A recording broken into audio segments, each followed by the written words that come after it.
Oh, I'm sorry. Did I break your concentration?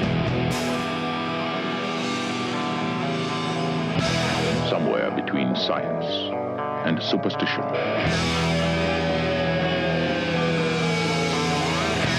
We have such sights to show you.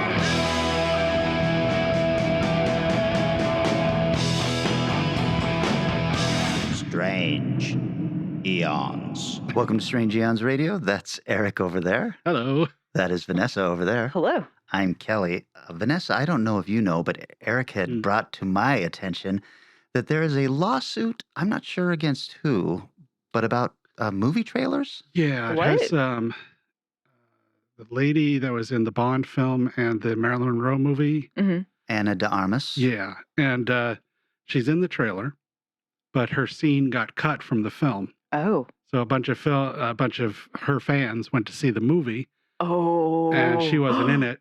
So now they're suing that company for false Oh advertising my or God, something. that's so funny. So I don't know how many people out there know this, but a lot of movies will purposely film additional scenes just for the trailers that they have no intention of using. And of course, while they're cutting the feature film and haven't necessarily decided on exactly what's going to be in there and not what's not, they're often already have the trailers put out. So they just aren't aware sometimes that those scenes aren't making it. I think Sometimes they are. that will be the best argument for the studio, is Yeah. that the trailer isn't done before the movie's finished. It's Yeah. done, the movie's probably, depending on the effects, or something like 30-40% done, Yeah. and they make a trailer. Yeah. And I mean, those trailers come out years before the Yeah. films do. Yeah. So, Yeah, and often the movie is being edited up until the week before it's released. So yeah. Yeah, that's true. But I mean, if they win that lawsuit, that means contractually, they have to like keep that, an actor in or a selling point in, is my guess. It depends. Wow. I would imagine, I mean, if they were to lose, which would, I don't know, seems like a hard thing to prove that it was an intentional, No. we are trying to screw you over by No putting way, this person in the movie, and you'll only want to see this person. right, know we there's no paid other Anna de reason. Armas to be in this. We did not want to cut her. Exactly. Right. So- Exactly. We had every film I've worked on has cut actors and scenes out of it. The entire opening for Prospect and the entire ending was cut. So Oh, jeez. Wow. there's a guy who had a space mop who never made it to the end. There were only 5 people in that movie, and one of them was I guess there was like 8 people, but one of them did not make it. So interesting. I mean, I remember seeing, I think it was the trailer for Rogue One when it came out, and there's that shot where she's on the tower, and all of a sudden the TIE fighter is like right there next Yeah. to her, and that never shows up in the movie. And I always wondered, what was that scene? I feel like How did they get to there, and why did they cut it? I feel like that it was probably never going to be in the final. It Because could be. story-wise, like that just doesn't make sense. That's just it. Yeah. Oh, interesting. And Yeah. that they did forgot who said they did it, where instead of cutting a scene or two, they'd go through and they just find a whole storyline. It's like, you want to cut my movie down 30 seconds for some stupid reason. Fine, I'm just going to go through and I'm going to cut this entire character and this Yep. entire storyline out, and that'll get 5 minutes out of my And then out you of the get movie. Venom too. You're like, what is happening in this movie? There's too much being cut. Yeah, so it's Yeah. it's hard to figure out how. I mean, I get being annoyed with it, and I guess, I don't know, I've never asked for money back on a film that I've been to in a theater, largely because it's my impression and my opinion of the movie, Yeah. and that if I'm the only one leaving, well, maybe I'm the weirdo here as opposed to the 400 people that stayed in their seats, or whatever stupid reason. But Right. it's Yeah. kind of like, I don't like it. I took the chance. I crapped out this time. I'm going to win on paying to see movies I like probably far more often. Then like So- going to see a film specifically because one actor may or may Yeah, I've not never done that. be in it. You know what's way worse than having that happen, people out there, sitting through an entire film to see your name in the credits and then it not showing up. Yeah, that's bad. That is way worse. And when I first started working in film, that happened an awful lot. Oh, man. Yeah, I still get mad when it happens. There's a science fiction film that came out last year that I did not get in the credits for, or couple years ago, and I was very, very mad. So, Do you feel like spilling the name on that science fiction film? it was called, I think it's called Little Fish. And I was just there for the pickup shoots that were in Seattle, but I don't think a single person who worked on the shoot in Seattle got their names in the credit. Oh, wow. Really bad. That's a big oversight. Including the producer. I didn't see his name in there either. Well, you know, it's even worse than that. You hear the stories of, some up-and-coming actor who gets his family to go see the movie on the Awful. grand opening night, and then Awful. his scene has been cut, and he didn't know that until he's no longer in the movie. Can you imagine the guy who is Darth Vader, who's just sitting there like, wait a minute. That's not my voice. Not my voice at all. Like his dad's like, I thought you said you were going to be in this movie, son. Oh, Dad, I'm in it a lot. You just can't see or hear me. So Uh, keep an eye on it. See yeah, where interesting. I think it goes. opens up Yeah. a real problem, though, in that if you can start, I mean, look, we are a lawsuit-happy country, Hmm. society. Sure.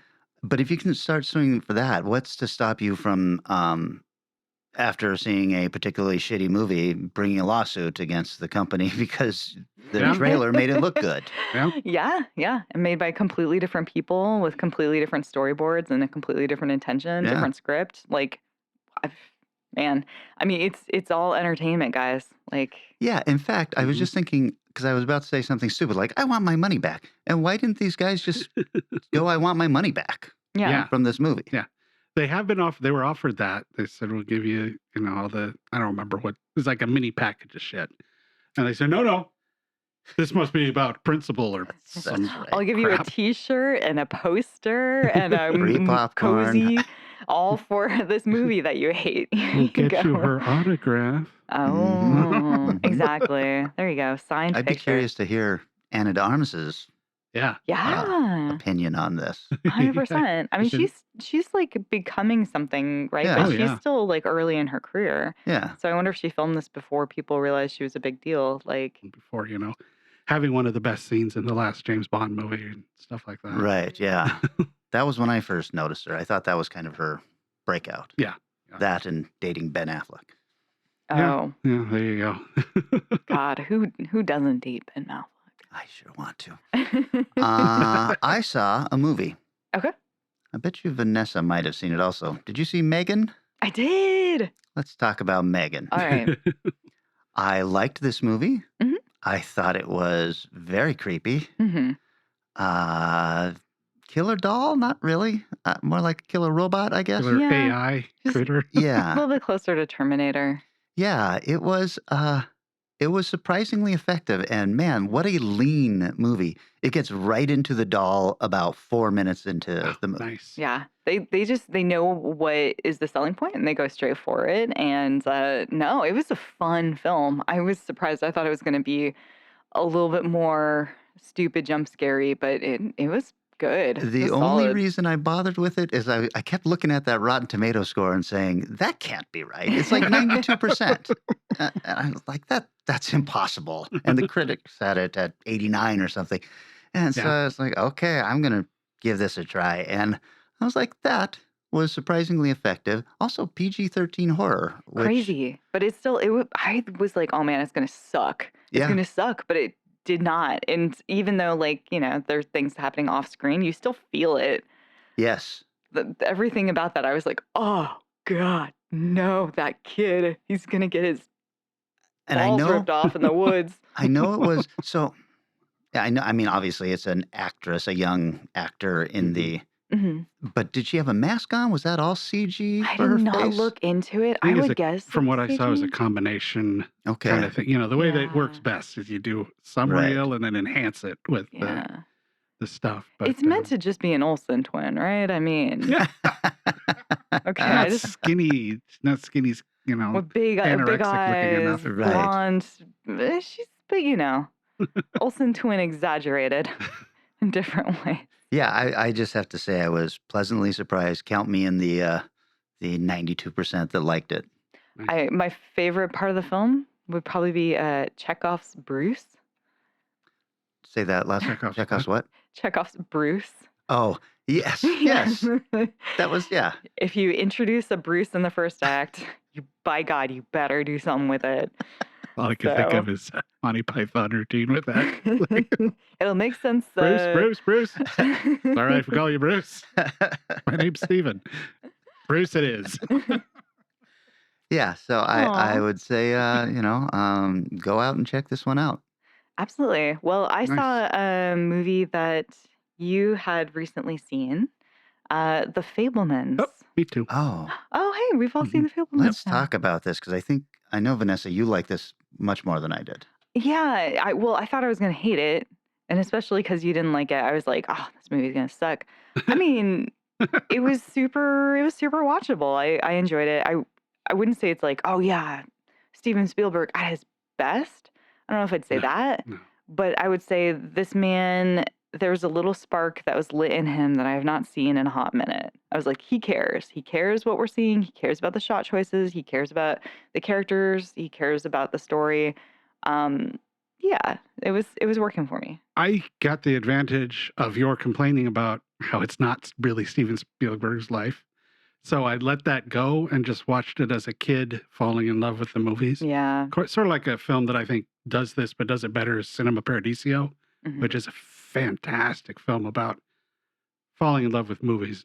But, and I liked the stuff you liked more. I liked the stuff with the kid learning to operate the camera and the trains and then getting a little older and all that stuff. The fall down for me with the film was the family dynamics, the problem in the family. Mm. I was kind of like,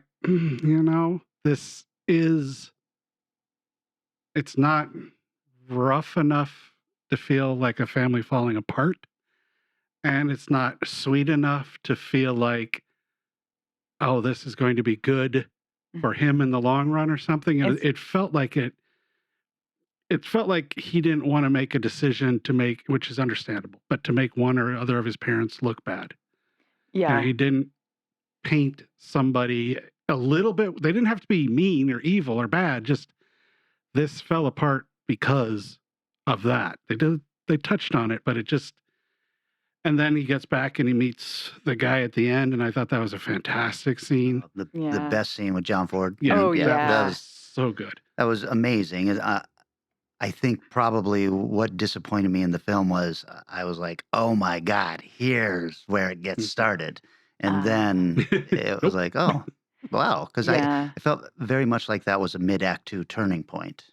Oh, Right. Yeah, definitely. Yeah, especially if you know his life story, which I don't really know anything about his life. Like when you're first getting into films and everyone's choosing their favorite directors and everyone's already on Team Spielberg and you're like, who else is left? I want to be a real filmmaker. I don't like Spielberg. I Right. love Spielberg, but when you're gonna invest a bunch of time and be like, this is who I'm hanging my hat on, and you see how many people Yeah. already have, I veered a little further away. So for me, I just didn't have all that that understanding of what an expectation. So you saying, hey, it like diverts from this, I think benefited probably both of us in Yeah. our viewings because I was able to say, okay, so what is this story about if it's not really just the canonization and chronicling of his life?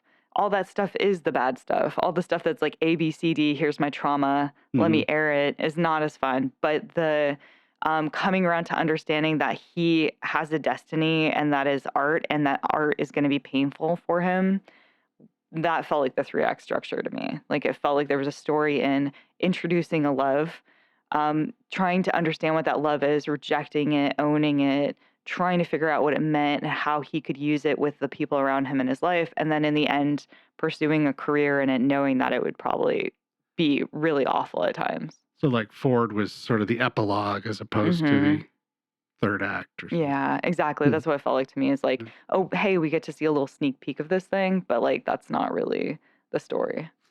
I can buy all of that. I guess and I didn't have a problem with this diverting from his life, and none of that bothered me. But I felt like there needed to be a bigger payoff then. If what we're telling is a story of this young kid who's following his dreams, then the natural ending of that movie is him starting his first big movie or Right. something like Something, yeah. that. I think they were trying to do that with the high school. I think that's what they were trying to do was like show him at, the last day of senior year, showing that movie and having it come to fruition, like all that skill and all that stuff he learned, presenting, complex relationships with the people who saw him in a different light. That's kind of where I was feeling that, but I think you're right. I think it could have used a bigger finale, Yeah. potentially. Yeah, that's really what I needed. I loved the way that it ended, Mhm. but I Sure. didn't want that to be the ending. Right. Yeah, Yeah. I When get- you're like, all right, you've met Ford. Yeah, and the very clever little gimmick at the very end after the movie takes the advice that Ford had given him. Oh, yeah. I thought that was probably the only real laugh I got through the film, and I guess I was hoping Yeah. for it to be a little more humorous. Yeah. Because Spielberg is a funny guy and everything. To put a different spin on this, I then watched Jaws again this weekend. My favorite movie, and it's just such a brilliant movie. It's too long, Mhm. but you don't care about any of the scenes taking too long. Yep. The music is a little weird in spots and all of that. It all just works, and I think there's a hunger in the director that made Jaws that is no longer there in Yes. the director that made The Fabelmans. Yeah. Yes. Yeah, that fear of failing it and not being able to make it work. So he And pushed himself. and getting a lot of, people were coming down on him at the time, right? For being like, you ruined art films. You've just made these blockbusters. Everybody, you're just making these, selling movies as these big things instead of as art. And now we're realizing, of course, that yes, 100% it was art. Just Yeah. because it made money doesn't mean it wasn't. How good was this movie? Was this a fantastic movie for you guys? Was it an okay movie? It was a good movie with some great scenes. Yeah, I did think there were some great scenes for sure. It's not one I feel I would watch Cinema Paradiso again long before I watch this again. So would I. Yeah, I think I'm in the same camp. Like, I thought it was going to suck because I have not enjoyed very many Spielberg movies in recent years. Yeah. And it was like, oh, hey, this is totally watchable. There were moments where, like, I felt like, my heart was aching a little, but it's a pretty rough view because it's so personal. I felt like, man, this person's relationship with his father and his mother and like this little instances of the monkey and the uncle and these are all just like traumatic and they don't make my life better by witnessing them. So I'm like, okay, I've seen it and I'm glad we had this therapy session where you told me all the rough stuff, but I don't think I need to like hang out with you again while you're drinking for like a few years. The monkey was weird. That was a weird kind of offshoot plot It's that I just- didn't think needed to be there. There was a lot of details throughout the film that I was like, this is too specific. There was Sure. just these moments, like her, the mom playing piano with the long fingernails. Right. That is a way detail specific thing that's like, this is something real that you're focusing on. Right. Yeah, probably. It doesn't help the story at all. It doesn't make anything other than just give it a little more life. But what's the purpose of that life? Like, we don't know more about her because of that. She's not a vain person. Oh, yeah, that's a good. Well, I'm glad to hear that you guys liked it but didn't love it, because there are other film podcasts whose opinions I respect very much. And these guys were saying, I cried during this movie. This was such a brilliant piece of filmmaking. And I was like, man, am I just that cynical now that my favorite filmmaker made a movie that I was not interested in? And these guys are just like, this is the best thing he's ever done. This is Whoa, not. no. This is not No. about him. This is about them and their daddy issues. Okay. I promise you, because I was sat Yeah. there watching it and I was like, huh, and like reading people's reactions. I was like, you have something in here, whether it's your mom or your dad, there's something you're relating to that I don't have. Right. So I cannot feel the things they're feeling. Which is probably why all of us, from the Mhm. sound of it, related to those movie moments. Yeah. Like when he's in the theater for the first time watching the Great Train Robbery or whatever. It was whatever that the was. greatest show on earth. Yeah. Greatest Show on Earth. I hadn't seen that one. Going, wow, I may have to watch this. I know, same. But and those moments, I know all of us, Yeah. as much as we love movie, have those moments. Sure. So I enjoyed those parts a lot. Yep. And I think it's just, I don't know. I think that would have been seeing, him as a kid trying to figure out how to make these shots of like people getting shot or stepping on Yeah. mines. Yes, I loved Fake. all of Oh, that. that was so Fake. good. Yeah, or like, showing it in front of your friends or family and being nervous and then Yeah. meeting your hero. For me, that was so true. It's like you meet your hero and it's the worst and they just like say some awful shit to you, but you still are like, but I met you. Like those are the things that stuck out to me. I cannot relate to the family dynamic in any No, not way. really. Yeah, okay. Well, cool. Well, what did you watch? Oh, yeah, that was your movie. That was certainly my I'll go movie. next then. his. I watched one that I had heard nothing about whatsoever. I'll bet you have, though, Vanessa, Huh. until somebody posted on Facebook about it. I'm going, I'm going to order this disc. Ghost Watch, Oh, wait. the Like 92 British Yes. show. I saw that like a few times. Oh, Holy shit. It's Really? It's like, have you seen this one? Yes. Oh, man. I thought it was terrible to the end. And the end was so, everything was wrapped up so nicely. I'm going, fuck, I enjoyed the shit out of this. Wow. Because Okay. it was so real Yeah. that first hour or so is almost boring and It is strange. almost boring.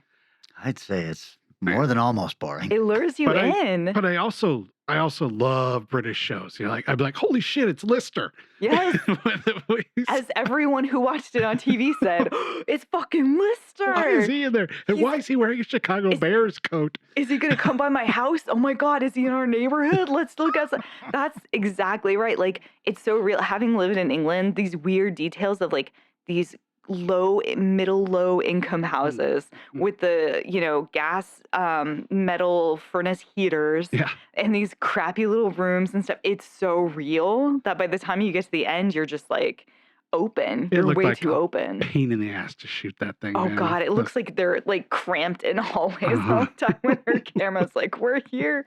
Oh man. Oh, I'm glad you liked it. Yeah, quite a bit. One part I thought was like, what is weird with this? The lead lady. Oh, it's a early 90s. She has shoulder pads in her t-shirt. And big ones, man. I was like, oh, that's why it looks weird. But yeah, overall, I really enjoyed it. But it also goes a little bit to your aesthetic with it's kind of that found footage Yeah. dynamic, even though it's, 7, 8 years before Blair Witch really exploded that. Right. But it's not technically found footage, but it has that aesthetic. It I looks guess I like would- it. I'd probably call it mockumentary more than Yeah. found footage. I think it was probably hyped up way too much for me. So when I did finally see it, which was only, I don't know, 6 or 8 years ago, Oh, sure. Yeah. I didn't love it. I'd seen it on like one list and was like, I don't know, what the fuck is this? Put it in. Yep, that And- was same for me. Yeah. I think it was the producer, the guy I was talking about who did Terrifier 2. I Ah, think he posted, said, oh man, I can't believe this is finally out. It's a nice DVD set too. It's like, it's got the movie, bunch of other stuff, the script in a little Jeez. small book form that fits in the box set, and then Oh. like a booklet about the movie and its release. So I was like, okay, this is at least really nice. Oh, that's so fun. That's cool. So that was what caused you to watch it, was hearing his interview and going, Yeah, I just gotta the way check this he- out. The way he commented on it, and then I read a little bit about it, going, oh, just a little bit. It's like, okay, this kind of sounds War of the Worlds-esque Yes. upon its release. And so I was like, well, check it out. Nice. right. Okay, I saw another movie. I know that you have seen this, Vanessa. I don't know if you've seen this, Eric, but I would like both of your opinions on why I should love the movie Pearl. Oh, I'm sorry. I've seen it. Don't think I liked it. Oh, I thought you loved it. Oh, no. Oh, okay. I did not. I thought it was fine. I liked X more. And Okay. I thought it fits into whatever weird world he's building in X. And there were moments I thought were amazing, largely just because of her performance. Hmm. But the movie, I don't know. It was good, but it didn't end up on any of our. No, but it did No. end up on many people's Many, best of the years, many. including Mick Garris put it at like Yeah. his #1 horror film for the year. Oh my And gosh. so that was what made me weird. say, well, I guess I better watch this movie, even though I didn't much love X. Yeah. I liked X more than Pearl. Yeah, I thought X was way more interesting because I thought it was such a good conversation about ageism. Yes. Yeah. And that was the whole point. Like Pearl, I was like, great, I get to watch a weird musical fantasy with no intended ending, no idea where it's going other than just, hey, wouldn't it be funny if like this happened? Wouldn't it be weird if this happened? What if Mm. she like fucks this guy or this scarecrow or whatever? Whoa, crazy. What about the alligator? What's the history of that? I was like, I don't care. I just don't care. We should call Tony Kaye on this because I know he really, really liked this. Well, and I can see why. It feels very much like a, early to mid 70s Yeah, indie that's horror true. Good film, point. which is what I think it's aiming for. It's got kind of a But then Texas Chainsaw yeah. feel Oh, towards you mean it. the original or Pearl? Pearl. Because Pearl is like, but also Wizard of Oz. Well, yes, that's Yeah, definitely that's what they're referencing there. But the feel of the family and all that is a Sawyer family kind of feel, and I think that a lot of fans are really keying in on that for why they love it. Sure. But for me, it was the end scene. In fact, the end shot I thought was fantastic. But I was like, "Ugh, man, too little, too late. I wanted this somewhere in the middle, and then to see how she gets out of it or something like that." I did like her speech at the table. I thought that was neat. Yeah, Where they never cut from her the whole time. yeah. And I think she's a great actor. Yeah. The little dynamics of her and the guy when they were in the theater, that was good. There's stuff to like about it, but I've stretched to like some of his films in the past. So his dynamic doesn't automatically hit me like I know it does some people. So that probably makes a difference too. Yeah. I thought X was the first of his films that I like, okay, I actually really kind of like this one. Thought it was the first one that actually had I don't know, just anything that kept me interested through the entire movie. I feel like his movies are a really, really slow burn and then a great ending. Yeah, a lot of great endings. So I'm curious to see what he does with it because I know he's going to do more. Yeah, he's got one more set in the 80s, I think. Yeah, I think so. Yeah, it's like she goes to Hollywood or whatever. Yeah. Well, I mean, I don't know. Yeah. I'll watch it and complain about it on this show, I'm sure. There you go. Perfect. Well, I've been slowly but surely working my way through and catching up on his Dark Materials. Have you guys seen this show? Not the movie and not the, I think there was a previous miniseries maybe, but this one's like the Amazon one. Do not know it. It's based on the book, the Philip Pullman, his Dark Materials books, and I've been watching it with like this group of friends that meets up once a week, and it's so hard to watch shows with people who are not movie people, who don't understand the language of cinema, and they're like, "Oh, such and such is gonna happen," or blah blah blah, or "I don't understand this," and they're reading things totally wrong, and you're like, "I'm going to murder you all. That is not what the music is telling us is going to happen. Please stop." But to make it worse, there's a lot of really good acting in this. It's been so long since I've read the books, I really don't remember where it's going at this point. There's a lot of incredible actors. There's a woman who plays the mom. I can't remember the actress's name, but Miss Coulter, and she is off the hook incredible. Like, I don't know if I've seen as good acting in my entire life. It's got the guy who plays Moriarty in Sherlock. He's in it for a little bit. They've got, unfortunately, Lin-Manuel Miranda, who sucks, cannot act to save his life, shouting at camera from all angles. "Oh, you're going to do a close-up? I'm going to make my face real big." Like, and they keep using him. He died, and then he came back because you're like, oh my God, I don't care. Please kill him. We don't need to see him anymore. I know he's famous. Stop. But unfortunately, the lead actress, this young girl, unwatchable. Absolutely unwatchable. She's actually the girl from Logan, so you'd think she's really good. Oh, wow. But I want to punch her in the face every episode. Do you think it's directing problems, character problems? Because she was great in Logan. Sure, yeah. I think there's too much time and energy, and there's too much focus on her, and any ability she lacks for acting is right front and center. And on top of that, she's aging quicker than the character. So she's playing age down. So she's probably 13, 14, and she's playing like a 10-year-old. So she's like screaming all the time and yelling and having little hissy fits and like, why isn't this and why isn't that? And then she like bounces and like bails on her friends and you're like, fuck you, girl. It's just really hard to look at her and be like, that's a reasonable thing for you to do and for me to still like you. So it's been a tough watch because I just want to kill her. Let's go back to these clearly idiot friends of yours that you watch. Oh no, they're good people. I love Smugrit, but hearing snooty Vanessa talk about how nobody gets the language of cinema, why do you put yourself through this if you? I want to be social. I'm trying really hard, guys. I'm not going for this particular. It's not about the show.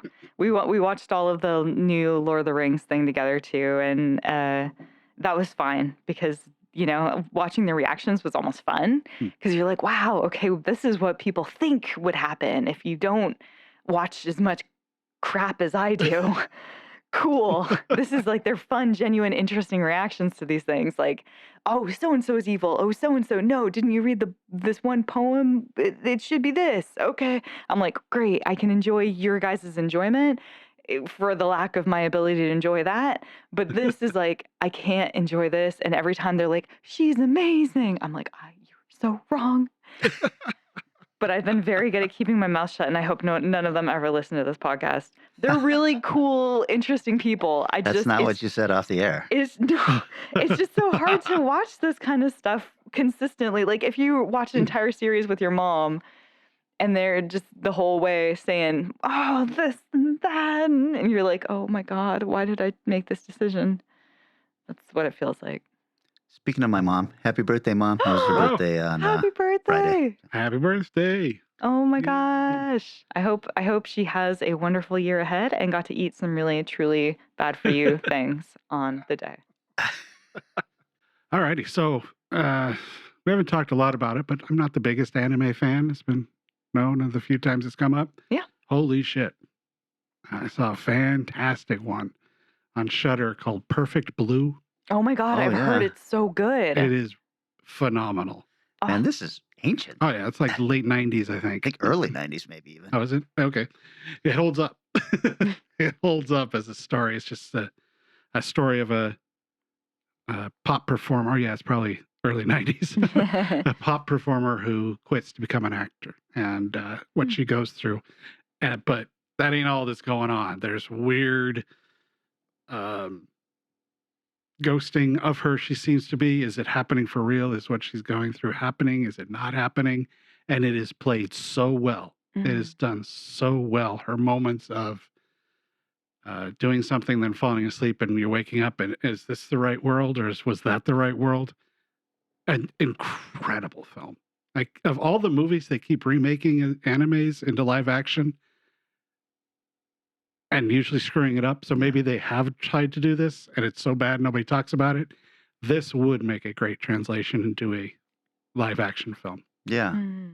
I had a roommate back then who brought the video cassette when he moved in, and he was like, this movie, and I was like, nah, I don't watch cartoons. He was like, well, you'll watch this, and I wouldn't have, but he actually sat down and watched it with me, and I was like, boy, that was damn good. Yeah, pretty. I'd imagine surprisingly graphic too at that time. Where it's like, oh my God, they're doing. Oh Jesus! Listen, that roommate. I'm sure the only reason that he had it was because there were naked cartoon women boobies in it. Oh sure, the best kind. And some pretty racy sex. Yeah, some gnarly stuff going on. It is definitely an R-rated thing. It's on Shudder for a reason. Right. Right. So. Well, okay. How about we take a little break, and then when we come back, we are fighting for Chrichton. Oh, God. What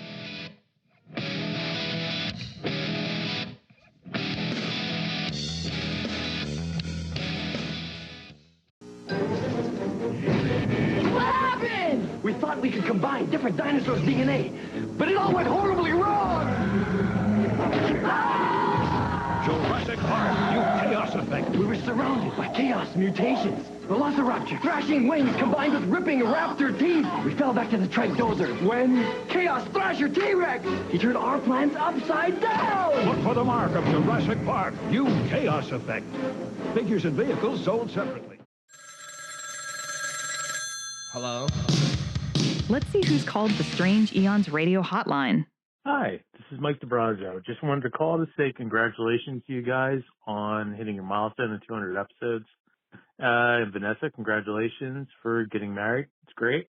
Also for watching Foes, because I've watched it and I'm making someone else watch it. Just want to say I really enjoy the show. I tune in every week. I've been listening to you guys since it was dead again. And it's something I look forward to during the week. So I hope you guys don't lose your enthusiasm for it and keep doing it. And I don't know. Also, thanks for the holiday card. It's Kelly smiling, which is great. All right. Well, thank you so much, and keep doing what you're doing. Oh, that's nice.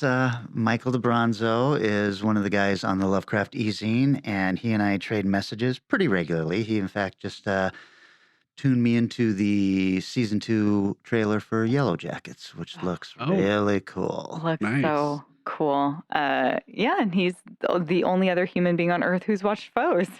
That's pretty exciting. I happen to know that he made, I believe, Peter Rollick watch it, and Rollick did not love it. It's so weird. You just have to know it's not going to be worth watching, and then you'll maybe get something out of it. Thanks for calling in, Michael. If you'd like to call the Strange Eons radio hotline, dial 253-237-4266. Nobody hangs up on me.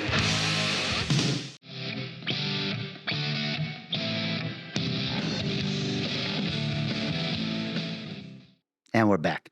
All right, guys, this was my subgenre pick. The idea being that Michael Chrichton has 66 credits or something as a writer, director, and we could choose any one of those that kind of fits into our general genre stuff, sci-fi, horror, whatever. So with that in mind, I picked a pretty cool movie called Looker. I want it. You probably think I'm beautiful, Dr. Roberts, but I'm not. I want it. My nose is 0.2 millimeters too narrow, and my cheekbones are 0.4 millimeters too high.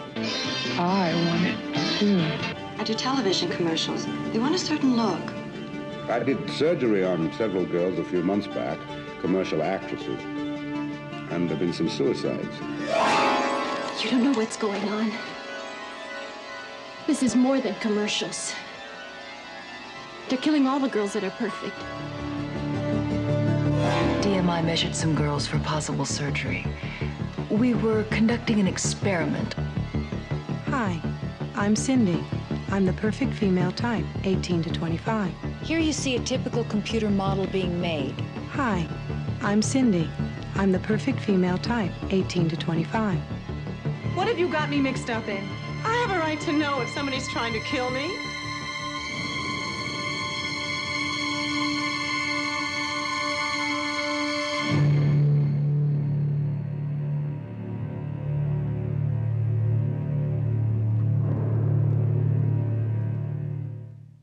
$1981. Have you guys seen this one? No. If I did, it was like way back in the... Okay. Let me adjust my glasses because I'm an old man. There you go. Can you see over your mic there? It has a budget of $8 million and a box office of $3 million. Rotten Tomatoes critics have it at 32%, and the audience has it at 41%. I think that is really rough because this is a fun little movie. Written and directed by Michael Chrichton, author of 26 books that have sold over 200 million copies, and over a dozen of which have been adapted to film so far. He received an MD from Harvard Medical School in '69, but chose to focus on writing instead. He has a ton of writing and directing credits, including Westworld, Jurassic Park, and is the creator of the series ER. He died in 2008 at the age of 66 from cancer.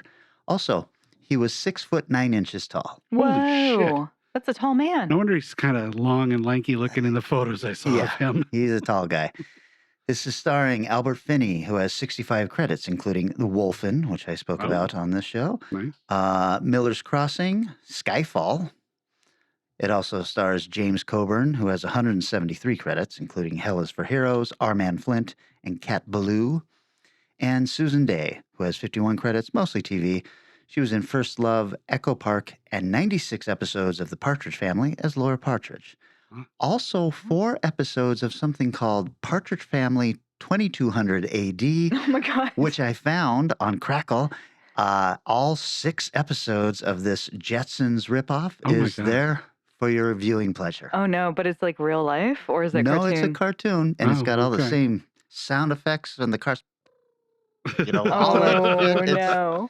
It's awful. They have a robot dog that helps. Oh shit! I forgot to give myself 10 minutes. I'll give myself 8 minutes. There you go. That's Perfect. how Sounds about confident right. I am. Okay, the story. This movie opens with a smoking hot supermodel who just happens to be dating Michael Chrichton at the time. She is wandering through her amazing apartment, which is in a high-rise in downtown Los Angeles. And man, she is stunning, getting ready for some event, so she's just in bra and panties. And she has an adorable Yorkie with her. But then things get weird. She hears a knock at the door and opens it. We see a strange flash, and then she looks down the hallway and no one is there. But her dog is going crazy in the apartment. She comes back into her bedroom. There's another strange flash, and she hears the dog is barking. He has somehow trapped himself inside a closet. So she lets him out. She says, "What are you doing in there, buddy?" When she turns around, though, there is a open gun case on her bed. So she's starting to get a little weirded out now. She starts wandering through the apartment, and we get these weird, strange flashes to let us know this is not just a editing choice or anything. There's something happening. And pretty quickly, she is suddenly wrapped in the curtains of her big, huge balcony door, and then she's falling to her death. So, very strange. So then we meet Dr. Larry Roberts, who is Albert Finney, and another beautiful model, Susan Day. He's a plastic surgeon, and she's a model that he has worked on before, and she's there asking him to do more cosmetic changes on her that would result in like millimeters of difference, if that. And he's kind of weirded out by it. He's, what's the problem here? No, I'm not going to do that. And she's like, look, if you're not going to do that, I can find someone who will. So he sends her away, but he finds out that there are all these women who are trying to get closer and closer to perfection so that they can be cast in television, movies, commercials, all of that. And he has worked on all of these women. So they're all gorgeous model. Every time you see a picture of these women, you're just like, there's absolutely nothing wrong with them. And they are all like, I think I could use my nose moved like 2 millimeters to the right. And he's like, where are you even getting these numbers? Why would you even think this is something you should do? So then he starts kind of looking into it, and he starts finding out that a few of these models have died under mysterious circumstances. And since they're linked to him, the detectives are starting to talk to him about it. And he starts doing his own investigating. He finds out that they are also linked to a specific advertising research firm. And then another one of his patients shows up, but she wants him to reverse everything that he's done to her. She wants to look like she did before she came back in, because she's heard of these women dying, and she thinks that they were killed by a particular man and that he's after her now. And Finney, Larry, is like, I don't think that's really what's going on. All these deaths seem to be accidents and all that stuff. She rushes off in a panic, and he starts to do some more digging. And he starts thinking, you know what, there might be something to her story. And he's thinking all of this in the course of hours. She has taken off, and he's decided, you know what, I'm going to go to her apartment and tell her maybe she's onto something. He gets to her apartment just in time to see her leap to her death. But then he sees a strange man standing on her balcony. So he rushes up there, can't find the guy, all that stuff.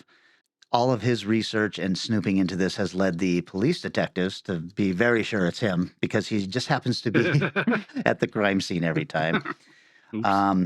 Meanwhile, he's ingratiating himself into this research facility, and he's found out that there are the facility is super high tech, and they're digitally scanning these women and creating 3D computer generated models.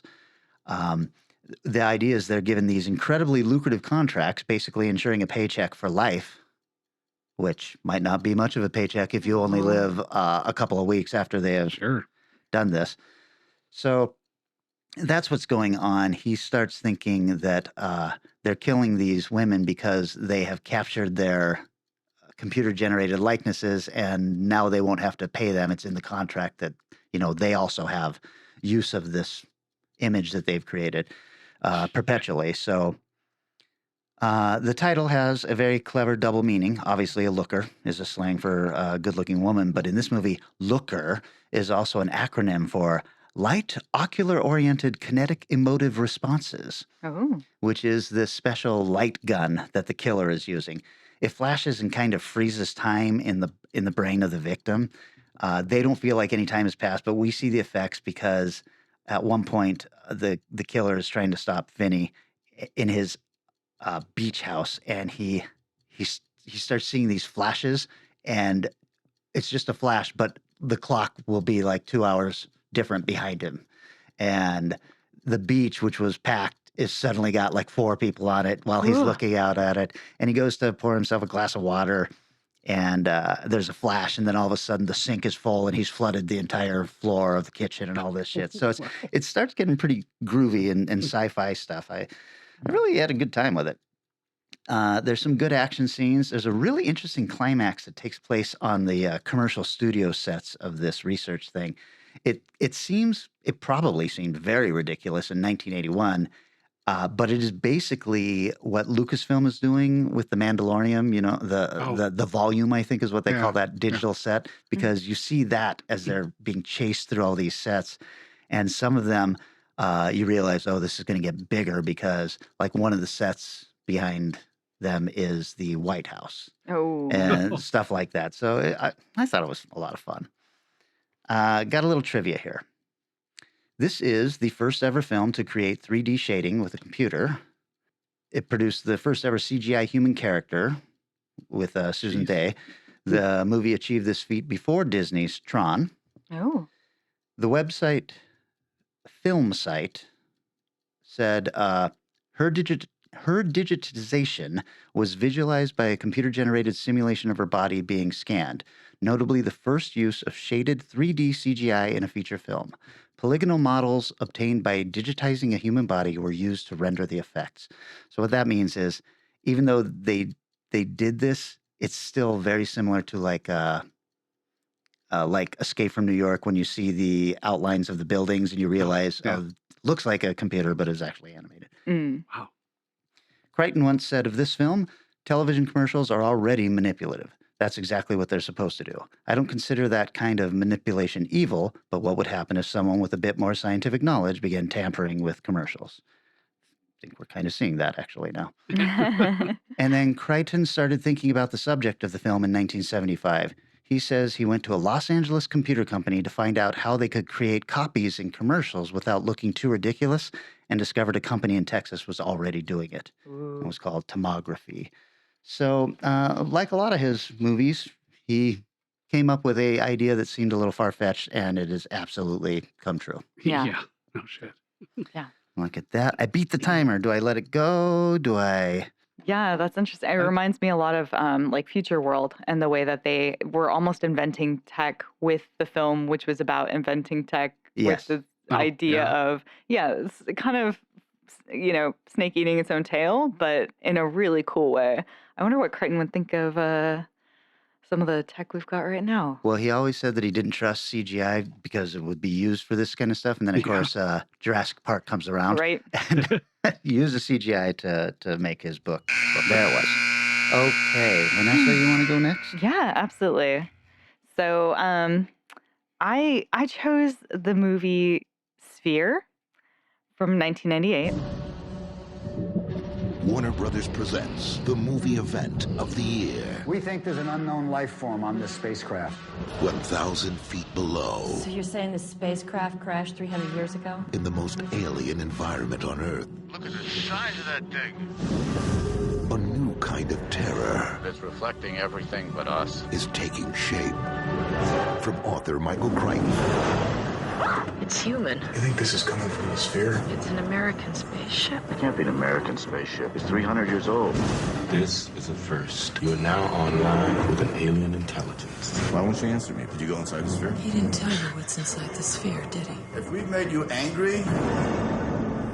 Dustin Hoffman. That's not me! Sharon Stone. I'm not crazy! Samuel L. Jackson. You afraid of dying, Norman? I'm not gonna die here. Sphere. A Barry Levinson film, rated PG-13. I chose poorly. Oh, no. I don't think I've heard of this. You haven't heard of Sphere? I Sphere? remember. Sphere. Oh, Sphere. Okay, Sphere, yes. Based off of the book. I chose this because I felt like I was a little bit in a corner. I have a cult movie night friends because I only have so many friends, and you guys are two of them, and they are some of them. And the next movie night is going to be a Michael Chrichton night. So I took those films off the table because I don't want to watch them in like 2 weeks from now. What a coincidence. I know. So so I chose a movie that was not chosen by you guys, nor was it chosen by them, and I ended up with Sphere. So Rotten Tomatoes score of 11% from critics. Ooh. Audience disagrees heavily with a 38%. Wow. I think that's very generous. Audience. Damn. That's some alcohol right there. Budget of 73 between 73 and 80 million. Box office of 73.4 million. This did not do great. Directed by Barry Levinson. He has 42 credits to his name, including some incredible films like The Natural, Rain Man, Toys, Disclosure, Wag the Dog, The Bay, and Dope Sick. Who he's done actually 2 episodes of. Written by, of course, based on the 1987 Michael Chrichton book, who has 50 writing credits in film, including, and also 6 producing credits and 9 directing credits. We would know him from all the things Kelly already talked about. And Twister. Kurt Wimmer adapted it into the screenplay. He has 17 credits to his name, including The Thomas Crown Affair, Ultraviolet, Equilibrium, Salt, and unfortunately the remakes of Total Recall, Point Break, and Children of the Corn. And it was the screenplay itself was done by Stephen Hauser, who this is his only writing credit. Other credits of his include playing the microphone tester on the film Disclosure. I don't know why this man was allowed to write anything. His credits are all like PA work. I do not understand. Starring an all-star cast of Dustin Hoffman in the lead. He has 85 credits. He is the psychologist. He was in The Graduate, Midnight Cowboy, Tootsie, and Rain Man. Sharon Stone as the female, hot, crazy biologist lady. 149 credits, including, of course, Basic Instinct, The Quick and the Dead, Casino, and 1 episode of TJ Hooker. She also played the uncredited Diet Coke model in Diet Coke Caffeine Free, the ad. Oh, Samuel L. Jackson. She played a lot of weird model credits. Samuel L. Jackson is in this as the insane, smart, nerd mathematician. He's been in 196 things, including Dream Blind Man and Exorcist 3, Hold Up Man and Coming to America, Mr. Groovy Daddy in Do the Right Thing, and Arnold, the nerd tech, in Jurassic Park. He really liked to play very different roles until a certain point in time. Liv Schreiber in the height of his power, or pre-height, 95 credits, including Sabretooth in Wolverine and Cotton Weary in Scream. Queen Latifah's in this as a bit role. She plays a maintenance security woman. Very strange. The story is Dustin Hoffman is this psychologist who's trained in helping survivors of air disasters specifically, and he's being flown by a helicopter to a crash site. When talking to the pilot, he learns that actually a bunch of different people and different expertises have been flown out here. And he's like, oh, I wonder what they're going to do with a psychologist. And he's like, well, it's a plane crash. I have a very specific thing I'm here for. Of course, he lands, and no, that was all a lie. Instead, a giant alien ship has been found at the bottom of the ocean. When he'd been previously working with the president, he'd been tasked years earlier with coming up with this emergency strategy for first contact. He wanted a paycheck very badly, so he made a bunch of shit up, including suggestions for team members. They now use this as a playbook, and all the team members he suggested are hired and are there, including a hot lady who he had told he'd slept with and did not tell he was married to, and she hates his guts. So he made some interesting choices. But now they're there, they're stuck, and he has a mission to do, and he's just kind of hoping that this team makes any kind of sense whatsoever. They're taken deep, deep, deep underwater to this sort of base that's built next to the crash site, where they're going to be living there for a little while they check things out. It seems like maybe the ship has some activity in it, so they believe that there may still be life inside. They cannot leave, by the way, unless they are using this special pod in an emergency. And they keep talking about bewaring of the bends. Don't worry, does not come into play. Does not matter about the bends.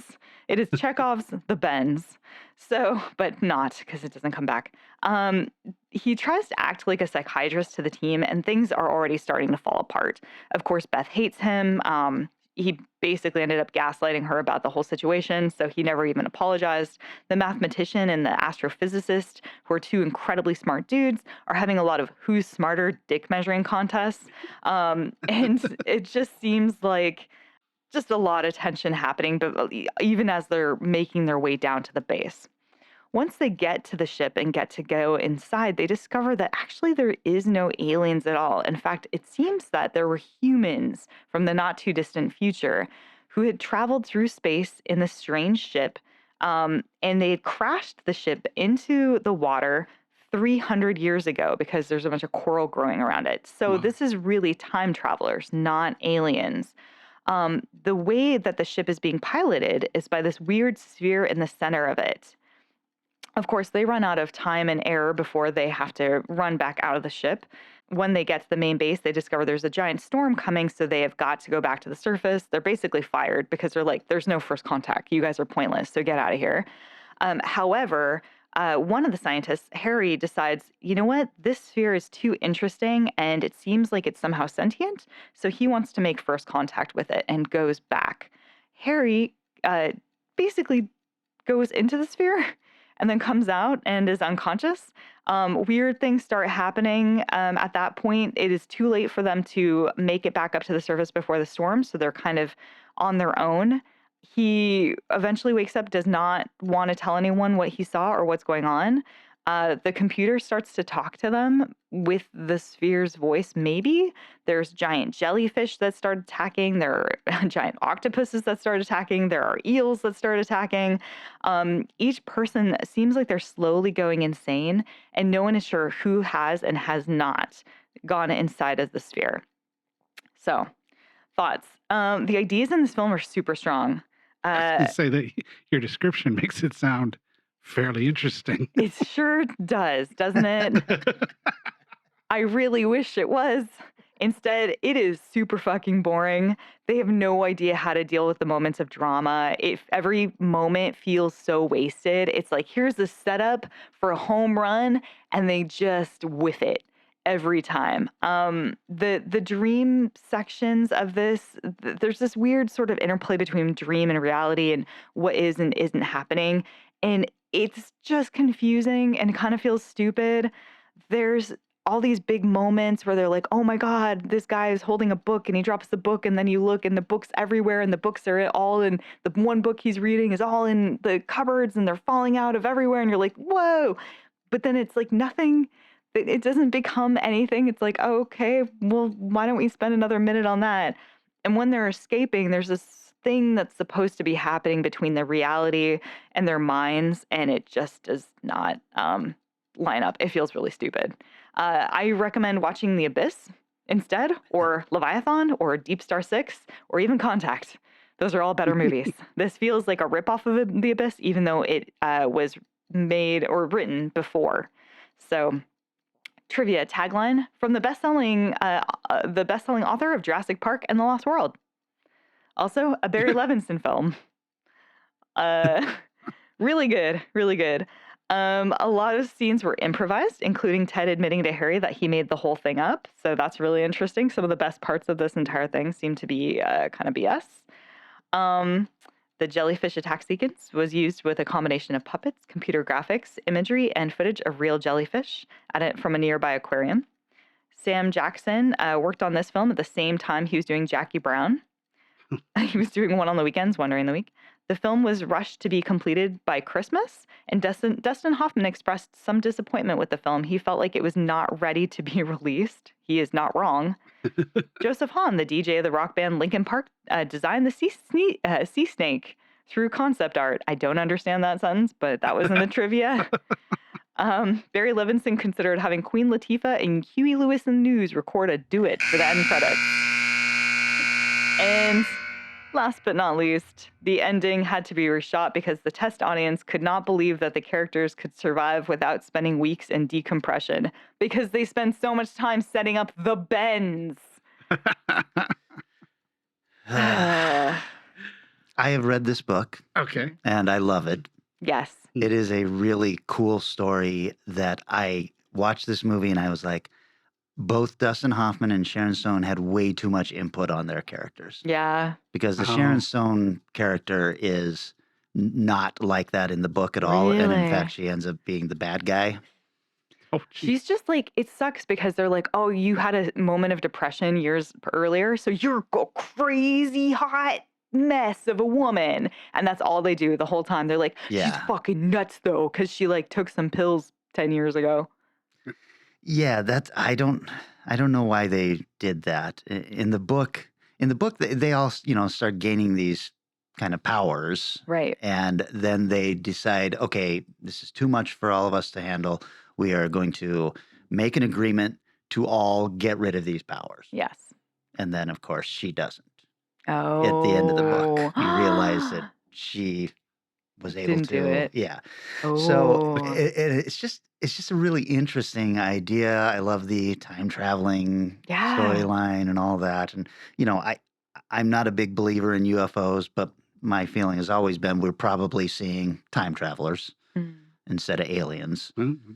Cool. So I don't know. So read the book. Don't watch the movie. Yeah, this is a bad movie, a very disappointing movie that I saw in the theater. Oh, man. What a bummer. Yeah, there was some really solid moments in here where I was like, that idea is so cool. But then watching the way they handle it is like, just the whole ending feels so rushed and it feels really cheesy because of it. Yeah.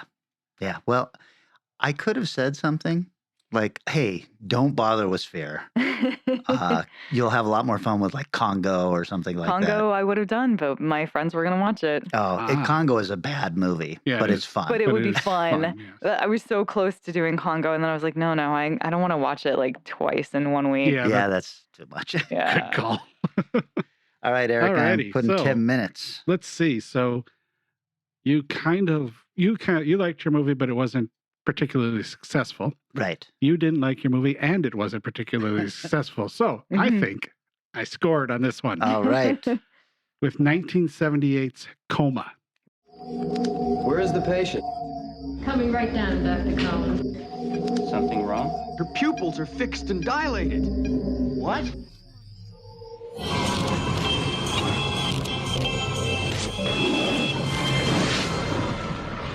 She never woke up. No. There doesn't seem to be anything unusual in the chart.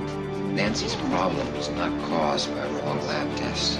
I want a list of all surgical patients with general category of coma in the past year. You sure you want? I had no idea. It's a big hospital.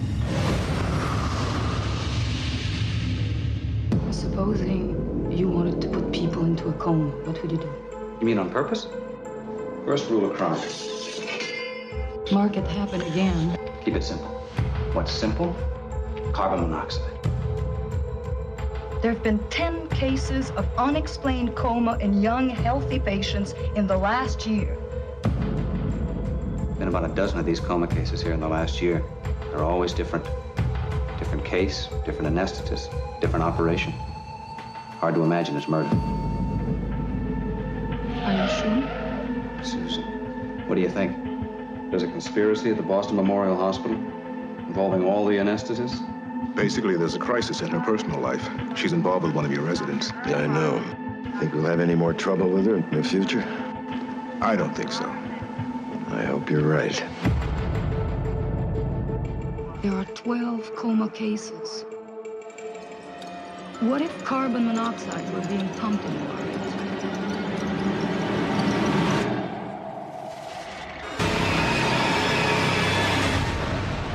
Somebody is putting people into comas.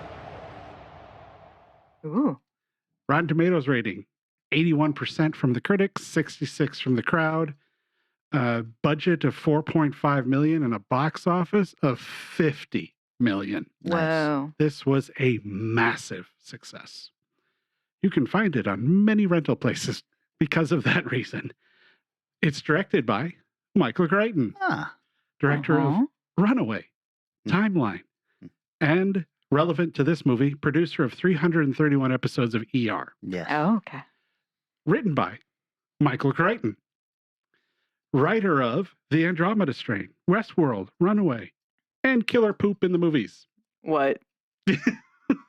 I missed that one. Yeah, not familiar with that one. But based on the book by Robin Cook, who I'm guessing, if you had an aunt or a mom or something in the late 70s, early 80s, she was reading Robin Cook books. Yeah. Oh. Very, very popular, very good writer of stuff like Coma or Virus or Harmful Intent, very much a hospital dramatic writer. Oh. And this starred Michael Douglas, who you might know from China Syndrome. 989 episodes of Streets of San Francisco. Holy shit. I did not know it ran that long. The criminally underrated The Star Chamber. And Billy Ocean, When the Going Gets Tough, the Tough Get Going. Nice. Rip Torn, who isn't in this movie a lot for as much as he's like credited as number 2 guy, but he's definitely in it. You might know him from B Movie or Dodgeball, a true underdog story. Uh-huh. If you can dodge a wrench, you can dodge a ball. Extreme Prejudice by the wonderful Walter Hill, and Beastmaster by the wonderful Don Coscarelli. Plus 191 credits overall. Genevieve Buold, I believe is how you say her last name. Who's Eye of the Beholder, Dead Ringers, Tightrope, Earthquake. The way a lot of the things are set up as credits and stuff, she's usually listed second or third. She is the star of this movie. She is in damn near every scene, carries this film entirely, and does a pretty damn good job of it. Also featuring Richard Widmark, Ed Harris, and Tom Selleck. Man, I've never seen this movie. I guess I better watch this. It's pretty good. Genevieve plays Dr. Susan Weller, who starts off by doing rounds in what is fairly large hospital. Lots of doctors hanging around, talking. There's several scenes of the doctors hanging around, not really talking medical things, but talking stocks and talking a variety of other things. But you can see, if you've watched ER, you can see the little seeds that are planted in the way the things are shot and the way things are done, that he definitely updated and translated into the show. Michael Douglas and Wheeler are dating, and they definitely pull into the late 70s sexual dynamics of him fix me dinner and her screw you. And so they start with a fight that's obviously something they've done a lot, and she ends up leaving. And he's like, "Ah, damn it, I'm an idiot again," which he kind of was. But the first procedure they do looks incredibly accurate. It looks like Robin Cook and Michael Chrichton. This is how this operation would be done. This is how we're going to do it. But then something goes wrong. The person in the movie, she goes into a coma. Dun, dun, dun. So, being a 70s movie, though, this happens around 35 minutes in after all the character stuff is done. Wheeler starts to wonder what is going on because she's learned that another patient just a few days prior, also seemingly healthy, or a few weeks prior, seemingly healthy, got into a coma. So she starts to look into it. Tom Selleck shows up. Yeah. And the legend on this was he was actually just one of the people that's in a coma that you see later. But no, he has a couple scenes in the movie. He is talking and interacting for this thing. He's supposed to go in for a knee replacement or something. And he's there as this is obviously a very healthy guy. He's in great shape. There's nothing wrong with him. Why does he go into a coma? Mm. So they're all tied to the same anesthesiologist doctor in the house. Not the same anesthesiologist, but the head of that department. And that scene, I'm going, I don't know if I want to know why they have a bunch of dogs in cages next to this particular office, which, you know, for those of you worried, they really never go back to that. So you don't need to worry about that. The initial lady who goes into a coma ends up dying. And she goes to the medical examination where you get to see Ed Harris with a full head of hair. Whoa. Weird.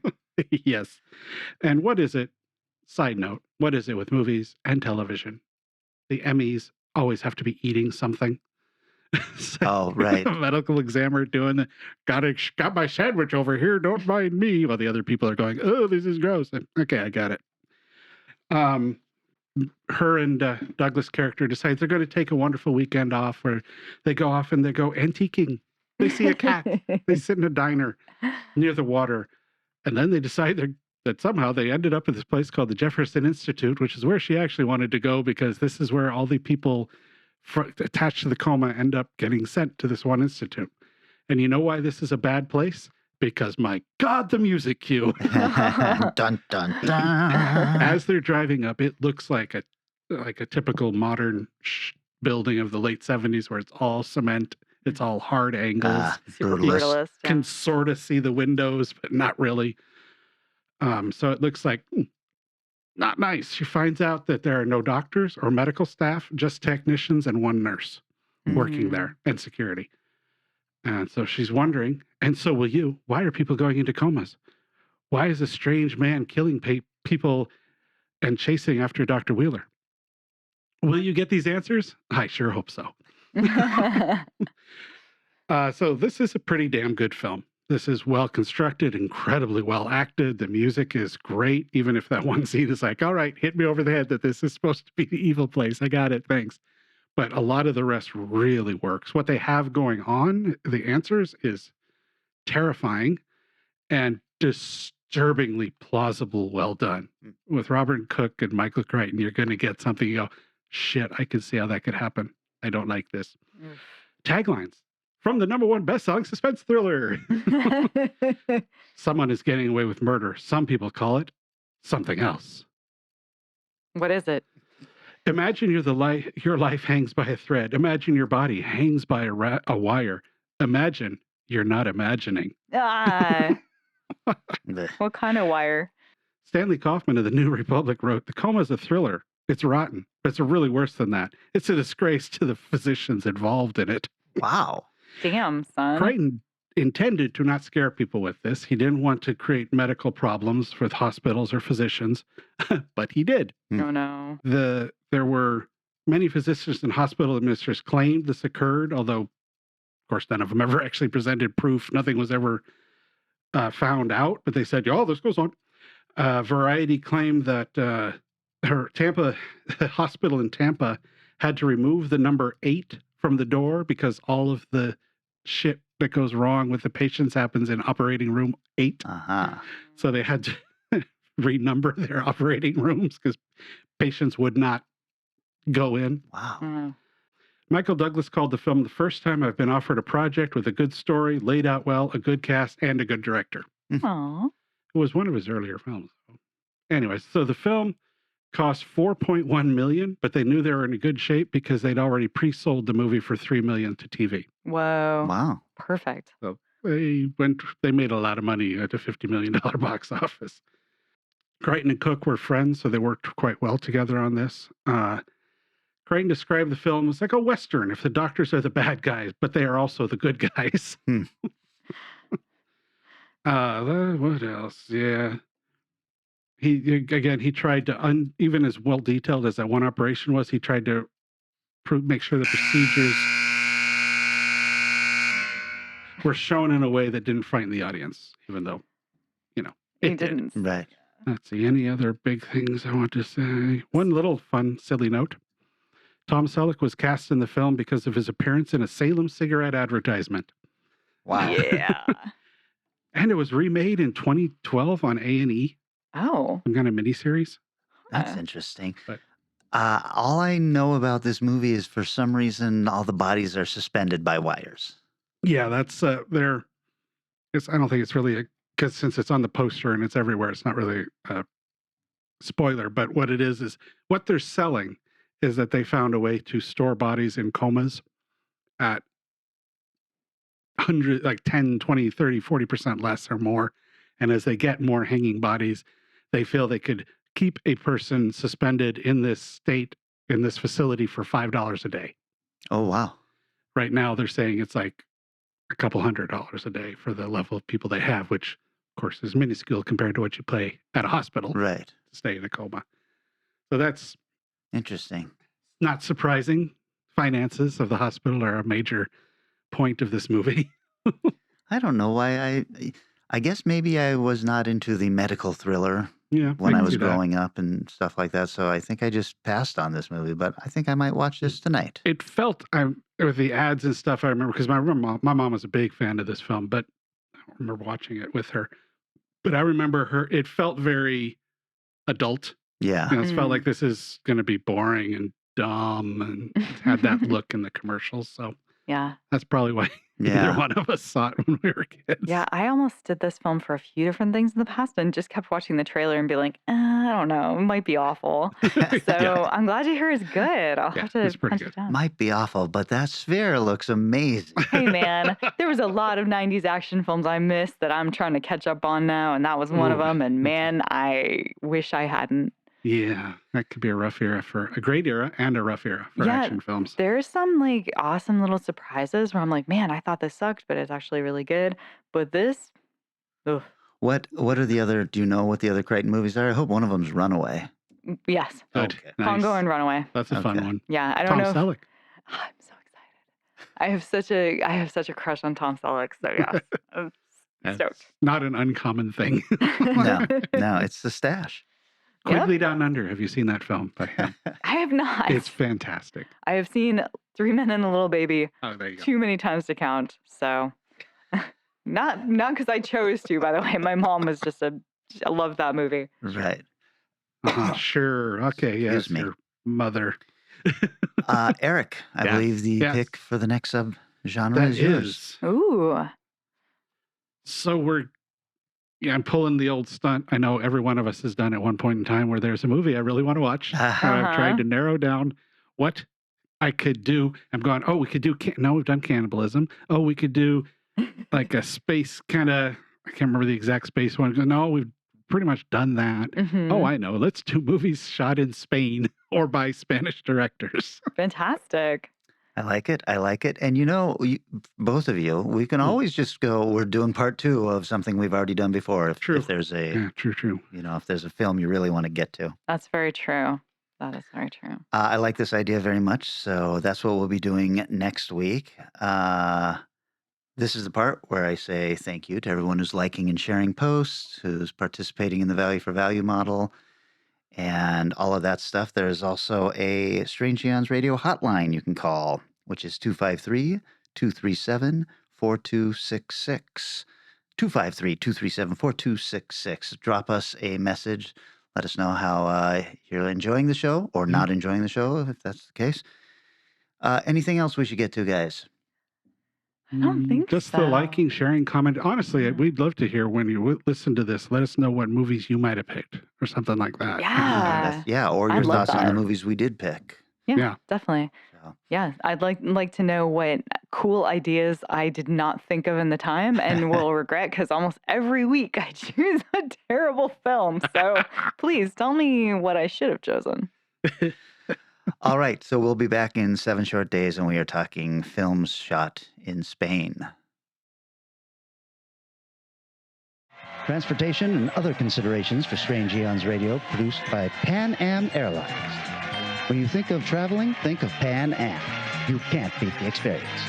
Guests of Strange Eons Radio stay at Econo Lodge Everett. It's an easy stop on the road, if you know what we mean. Strange Eons Radio is recorded live in front of a studio audience. If you enjoyed this episode, please consider leaving us a positive review on your favorite podcast app. Sit, Ubu, sit. I mean, every film I've worked on has cut actors and scenes out of it. The entire opening for Prospect and the entire ending was cut.